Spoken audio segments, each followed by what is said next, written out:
স্বাগতম তোমাদের প্রিয় চ্যানেল অধ্যয়ন শুরু করার আগে বইটি খুলে রাখুন আর আমার সাথে পড়তে থাকুন। আমাদের এই ছোট্ট চ্যানেলটি সাবস্ক্রাইব করতে ভুলবেন না। চলুন শুরু করি। Difficulties faced by early communists in India. The infant communists faced hostility of the British government as well as the upper strata of Indian society. They also faced paucity of funds and cadres. ভারতে প্রারম্ভিক কমিউনিস্টদের দ্বারা সম্মুখীন অসুবিধা। শিশু কমিউনিস্টরা British সরকারের পাশাপাশি ভারতীয় সমাজের উচ্চ স্তরের শত্রুতার সম্মুখীন হয়েছিল। তারা তহবিল এবং ক্যাডারের অভাবের মুখোমুখি হয়েছিল। Formation of the Congress Socialist Party, BOMBAY, October 1934.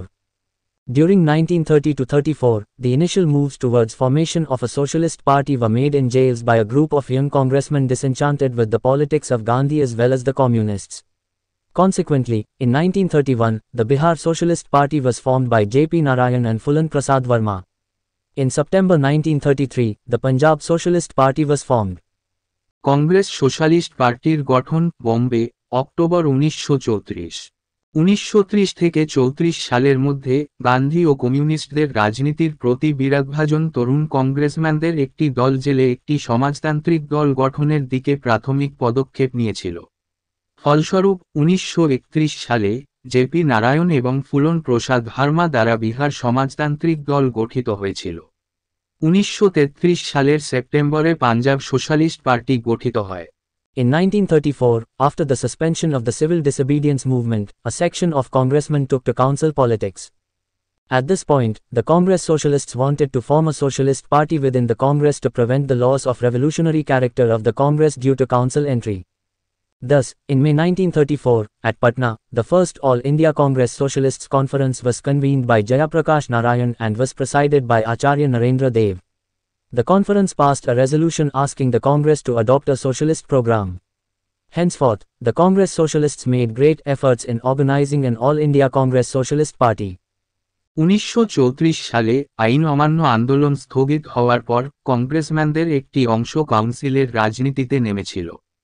এই মুহূর্তে কংগ্রেস সমাজতন্ত্রীরা কাউন্সিলে প্রবেশের কারণে কংগ্রেসের বিপ্লবী চরিত্রের ক্ষতি রোধ করতে কংগ্রেসের মধ্যে একটি সমাজতান্ত্রিক দল গঠন করতে চেয়েছিল। এইভাবে 1934 সালের মে মাসে পাটনায় জয়প্রকাশ নারায়ণ কর্তৃক প্রথম সর্বভারতীয় কংগ্রেস সমাজতান্ত্রিক সম্মেলন আহ্বান করা হয় এবং আচার্য নরেন্দ্র দেবও সভাপতিত্ব করেন। সম্মেলন কংগ্রেসকে সমাজতান্ত্রিক কর্মসূচি গ্রহণ করতে বলে একটি প্রস্তাব পাশ করে। অতঃপর কংগ্রেস সমাজতন্ত্রীরা একটি সর্বভারতীয় কংগ্রেস সমাজতান্ত্রিক দল সংগঠিত করার জন্য ব্যাপক প্রচেষ্টা চালায়। Ultimately, the Congress Socialists came together and formed the Congress Socialist Party, CSP, in October 1934, at Bombay, under the leadership of Jayaprakash Narayan, Acharya Narendra Dev and Minu Masani.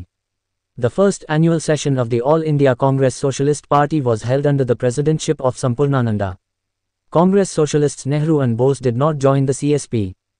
শেষ পর্যন্ত কংগ্রেস সমাজতন্ত্রীরা একত্রিত হয় এবং জয়প্রকাশ নারায়ণ, আচার্য নরেন্দ্র দেব এবং মিনু মাসানির নেতৃত্বে 1934 সালের অক্টোবরে বম্বেতে কংগ্রেস সোশ্যালিস্ট পার্টি, সিএসপি, গঠন করে। সর্বভারতীয় কংগ্রেস সোশ্যালিস্ট পার্টির প্রথম বার্ষিক অধিবেশন সমগ্রানন্দের সভাপতিত্বে অনুষ্ঠিত হয়। কংগ্রেসের সমাজপতি নেহেরু এবং বসু সিএসপিতে যোগ দেননি। From the very beginning, the Congress Socialists agreed upon four basic propositions. These were as follows. 1. The primary struggle in India was the national struggle for freedom. 2. The Socialists must work inside the Indian National Congress. 3. They must give the Congress and the national movement a socialist direction. They wanted the Congress to incorporate radial socio-economic program for upliftment of the toiling masses. They stood for abolition of capitalism, zamindari and princely states. 4. To achieve this, they must organize the workers and peasants and make them the social base of the national movement. প্রথম থেকেই কংগ্রেস সমাজতন্ত্রীরা চারটি মৌলিক প্রস্তাবে একমত হয়েছিল। এগুলি নিম্নরূপ ছিল। 1. ভারতের প্রাথমিক সংগ্রাম ছিল স্বাধীনতার জন্য জাতীয় সংগ্রাম। 2. সমাজতন্ত্রীদের অবশ্যই ভারতীয় জাতীয় কংগ্রেসের ভিতরে কাজ করতে হবে। 3. তাদের অবশ্যই কংগ্রেস এবং জাতীয় আন্দোলনকে একটি সমাজতান্ত্রিক দিকনির্দেশনা দিতে হবে। তারা চেয়েছিল কংগ্রেস মেহননী জনগণের উন্নতির জন্য রেডিয়াল আর্ট সামাজিক কর্মসূচি অন্তর্ভুক্ত করুক। তারা পুঁজিবাদ, জমিদারি এবং রাজতন্ত্রের বিলুপ্তির পক্ষে দাঁড়িয়েছিল। 4. এটি অর্জনের জন্য তাদের অবশ্যই শ্রমিক ও কৃষকদের সংগঠিত করতে হবে এবং তাদের জাতীয় আন্দোলনের সামাজিক ভিত্তি করতে হবে। Independence and socialism emerged as the twin objectives of the party. The session adopted a comprehensive blueprint of a socialist society in India, including স্বাধীনতা ও সমাজতন্ত্র পার্টির দ্বৈত উদ্দেশ্য হিসেবে আবির্ভূত হয়। অধিবেশন ভারতে একটি সমাজতান্ত্রিক সমাজের একটি বিস্তৃত নীলনকশা গৃহীত হয়, যার মধ্যে রয়েছে transfer of all power to the masses, economic life of the county to be planned and controlled by the state, abolition with compensation of princes and landlords and other classes of exploiters, liquidation of debts owed by peasants and workers, to everyone according to his needs, is to be the basis of distribution of economic goods. The state shall not discriminate between religions, castes or sexes. জনগণের কাছে সকল ক্ষমতা হস্তান্তর। কাউন্টির অর্থনৈতিক জীবন রাষ্ট্র দ্বারা পরিকল্পিত এবং নিয়ন্ত্রিত হতে হবে। রাজকুমার ও ভূস্বামী এবং অন্যান্য শ্রেণীর শোষকদের ক্ষতিপূরণ সহ বিলুপ্তি। কৃষক ও শ্রমিকদের পাওনা ঋণের অবসান। প্রত্যেকের কাছে তার প্রয়োজন অনুসারে অর্থনৈতিক পণ্য বণ্টনের ভিত্তি হতে হবে। রাষ্ট্র ধর্ম, বর্ণ বা লিঙ্গের মধ্যে বৈষম্য করবে না। The Congress socialists were inspired by Marxism and democratic socialism. They worked hard to secure acceptance of their program by the Congress. Congress সমাজতন্ত্রীরা মার্ক্সবাদ এবং গণতান্ত্রিক সমাজতন্ত্র দ্বারা অনুপ্রাণিত হয়েছিল। কংগ্রেসের কাছে তাদের কর্মসূচির গ্রহণযোগ্যতা নিশ্চিত করার জন্য তারা কঠোর পরিশ্রম করেছিল। Jayaprakash Narayan Srivastav, 1902 to 1979, popularly known as JP or Lok Naves, he rose to be a key leader of the national movement. Born in Chhapra, Bihar, at present Balia district, UP, JP went to the USA for higher studies, returned in 1929 as a Marxist, joined the INC the same year under the mentorship of Gandhi and won special fame during the Quit India movement. He wrote the book, Why Socialism? He was the recipient of the Magsaysay Award for Social Service, 1965, and the Bharat Ratna, posthumously, 1999. Jayaprakash Narayan Srivastava 1902 থেকে 1979, জনপ্রিয়ভাবে JP বা লোক Neves নামে পরিচিত, তিনি জাতীয় আন্দোলনের প্রধান নেতা হয়ে ওঠেন। চাপড়া বিহারে, বর্তমানে বালিয়া জেলা, ইউপি, জন্মগ্রহণ করেন। জেপি উচ্চ শিক্ষার জন্য মার্কিন যুক্তরাষ্ট্রে যান। 1929 সালে মার্ক্সবাদী হিসাবে ফিরে আসেন। গান্ধীর পরামর্শে একই বছর আইএনসিতে যোগদান করেন এবং ভারত ছাড়ো আন্দোলনের সময় বিশেষ খ্যাতি অর্জন করেন। তিনি লেখেন, সমাজতন্ত্র কেন বইটি। তিনি সমাজসেবার জন্য ম্যাগসেসে পুরস্কার 1965 এবং ভারতরত্ন মরণোত্তর 1999 প্রাপক ছিলেন। Merit Thesis of Congress Socialist Party, 1935. The thesis laid down that the task of the CSP was to wean the anti-imperialist elements in the Congress away from its present bourgeois leadership and to bring them under the leadership of revolutionary socialism. However, this notion was soon found to be unrealistic and the socialists instead agreed on composite leadership or alternate left leadership of the Congress. It was later realized at Congress sessions at Tripuri, in 1939, and at Ramgarh, in 1940. Congress socialist পার্টির Meerut thesis 1935। থিসিসটি নির্ধারণ করেছে যে সিএসপির কাজ ছিল কংগ্রেসের সাম্রাজ্যবাদ বিরোধী উপাদানগুলিকে তার বর্তমান বুর্জোয়া নেতৃত্ব থেকে দূরে সরিয়ে দেওয়া এবং তাদের বিপ্লবী সমাজতন্ত্রের নেতৃত্বে আনা। যাই হোক, এই ধারণাটি শীঘ্রই অবাস্তব বলে প্রমাণিত হয়েছিল এবং সমাজতন্ত্রীরা পরিবর্তে কংগ্রেসের যৌগিক নেতৃত্ব বা বিকল্প বাম নেতৃত্বে সম্মত হন। এটি পরে ত্রিপুরীতে 1939 সালে এবং রামগড়ে 1940 সালে কংগ্রেসের অধিবেশনে উপলব্ধি করা হয়েছিল। Minor leftist parties. In the 1930s, particularly in 1939, several other left currents emerged. Most of these centered around personalities and became near defunct once the central figure disappeared.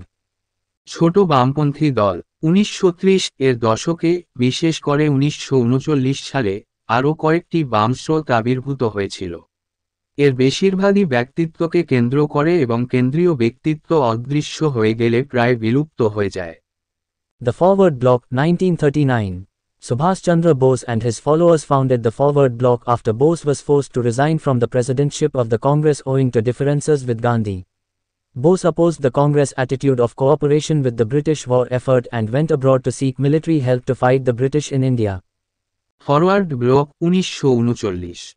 গান্ধীর সাথে মতপার্থক্যের কারণে বোস কংগ্রেসের সভাপতিত্ব থেকে পদত্যাগ করতে বাধ্য হওয়ার পর সুভাষচন্দ্র বসু এবং তার অনুসারীরা ফরওয়ার্ড ব্লক প্রতিষ্ঠা করেন।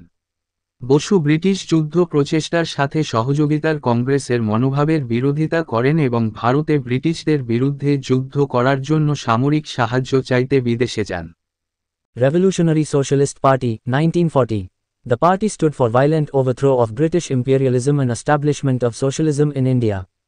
In the Gandhi-Bose tussle, RSP supported Bose. বিপ্লবী সমাজতান্ত্রিক দল 1940। দলটি ব্রিটিশ সাম্রাজ্যবাদের সহিংস উৎখাত এবং ভারতে সমাজতন্ত্র প্রতিষ্ঠার পক্ষে অবস্থান নেয়। গান্ধী বোস দ্বন্দ্বে আরএসপি বোসকে সমর্থন করেছিল। Other left parties. The Bolshevik Party of India, 1939, was founded by N. Dutt Mazumdar. The Revolutionary Communist Party, 1942, was launched by Somendranath Tagore, and the Bolshevik-Leninist Party was announced in 1941 by Indra Sen and Ajit Roy. Each of them was a dissident communist group. অন্যান্য বাম দল। ভারতের Bolshevik party 1939 N Dutta Majumdar দ্বারা প্রতিষ্ঠিত হয়েছিল। বিপ্লবী communist party 1942 Soumendranath ঠাকুর দ্বারা চালু হয়েছিল এবং ইন্দ্র সেন এবং অজিত রায় 1941 সালে বলশেভিক লেনিনবাদী পার্টি ঘোষণা করেছিলেন। তাদের প্রত্যেকেই ছিল ভিন্নমতের কমিউনিস্ট দল। M. N. Roy, the pioneer of communist movement in India, had come back to India in 1930 and had organized a strong group of Royists. However, in 1940, he organized the Radical Democratic Party after his complete disillusionment with Marxism. He now upheld the idea that Indian revolution could be brought about not by proletariats alone but by the leadership of a multi-class party. ভারতের communist আন্দোলনের পথিকৃৎ M N রায় 1930 সালে ভারতে ফিরে এসে রায়বাদীদের একটি শক্তিশালী দল সংগঠিত করেছিলেন। যাই হোক, 1940 সালে মার্ক্সবাদের প্রতি সম্পূর্ণ মোহভঙ্গের পর তিনি র্যাডিক্যাল ডেমোক্রেটিক পার্টি সংগঠিত করেন। তিনি এখন এই ধারণাটিকে সমর্থন করেছেন যে ভারতীয় বিপ্লব একা সর্বহারাদের দ্বারা নয়, বহু শ্রেণীর পার্টির নেতৃত্ব দ্বারা সংগঠিত হতে পারে। Weaknesses of the left movement. Despite the fact that the leftists were among the most militant and sacrificing of freedom fighters, they failed on several fronts, like বাম আন্দোলনের দুর্বলতা। বামপন্থীরা মুক্তিযোদ্ধাদের মধ্যে সবচেয়ে বেশি জঙ্গি এবং আত্মত্যাগকারী হওয়া সত্ত্বেও তারা বেশ কয়েকটি ফ্রন্টে ব্যর্থ হয়েছিল, যেমন they failed in their basic goal of establishing the hegemony of socialist ideas and parties over the national movement. They also failed to make a deep study of the Indian reality. With the exception of Jawaharlal Nehru, the leftists saw the Congress leadership as bourgeois and compromising with the imperial forces to retain control over the masses. তারা জাতীয় আন্দোলনের উপর সমাজতান্ত্রিক চিন্তাধারা ও দলের আধিপত্য প্রতিষ্ঠার মূল লক্ষ্যে ব্যর্থ হয়। ভারতীয় বাস্তবতার গভীর অধ্যয়ন করতেও তারা ব্যর্থ হয়। জওহরলাল নেহেরুকে বাদ দিয়ে বামপন্থীরা কংগ্রেস নেতৃত্বকে বুর্জোয়া হিসেবে দেখে এবং জনগণের ওপর নিয়ন্ত্রণ ধরে রাখতে সাম্রাজ্যবাদী শক্তির সঙ্গে আপোষ করে। They also failed to understand the Gandhian strategy of struggle. They invariably fought with the Congress leadership over the wrong issues. They constantly overestimated their support among the people. The different left factions failed to work unitedly over long periods. Even Nehru and Bose could not work together for long and went their separate ways in 1939. তারা গান্ধীবাদী সংগ্রামের কৌশল বুঝতেও ব্যর্থ হয়েছে। ভুল ইস্যুতে কংগ্রেস নেতৃত্বের সঙ্গে তাদের লড়াই হয়েছে। তারা ক্রমাগত মানুষের মধ্যে তাদের সমর্থন অতিমূল্যায়িত। বিভিন্ন বাম উপদল দীর্ঘদিন ধরে ঐক্যবদ্ধভাবে কাজ করতে ব্যর্থ হয়েছে। এমনকি নেহেরু এবং বসু বেশি দিন একসঙ্গে কাজ করতে পারেননি এবং 1939 সালে তাদের পৃথক পথে চলে যান। Congress reaction to the formation of Congress Socialist Party. The Congress gave a mixed reaction to the formation of the Congress Socialist Party. The right-wing congressmen criticized the socialist talk about confiscation of property and class war. Even Mahatma Gandhi rejected the idea of class war. He did not believe in the need for abolition of capitalism, zamindari or princely states.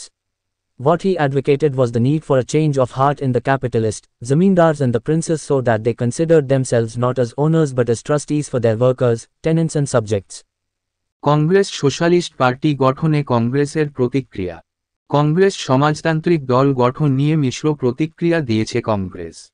ডানপন্থী কংগ্রেসম্যানরা সম্পত্তি বাজেয়াপ্ত করা এবং শ্রেণীযুদ্ধ সম্পর্কে সমাজতান্ত্রিক আলোচনার সমালোচনা করেছিল। এমনকি মহাত্মা গান্ধীও শ্রেণীযুদ্ধের ধারণা প্রত্যাখ্যান করেছিলেন। তিনি পুঁজিবাদ, জমিদারি বা দেশীয় রাজ্যের বিলুপ্তির প্রয়োজনে বিশ্বাস করতেন না। পুঁজিপতি, জমিদার এবং রাজপুত্রদের হৃদয় পরিবর্তনের প্রয়োজন ছিল, যাতে তারা নিজেদের মালিক হিসাবে নয় বরং তাদের শ্রমিক, প্রজা এবং প্রজাদের জন্য বিশ্বস্ত হিসাবে বিবেচনা করে। However, with the intervention of young leaders like Jawaharlal Nehru and Subhash Chandra Bose, socialist ideas received impetus and gradually influenced the political behavior of the Congress. যাই হোক, জওহরলাল নেহেরু এবং সুভাষ চন্দ্র বসুর মতো তরুণ নেতাদের হস্তক্ষেপে সমাজতান্ত্রিক ধারণাগুলি অনুপ্রেরণা লাভ করে এবং ধীরে ধীরে কংগ্রেসের রাজনৈতিক আচরণকে প্রভাবিত করে। এখানেই এই ভিডিওটি শেষ করলাম। পরবর্তী ভিডিওতে আমরা বাকিটা পড়ব।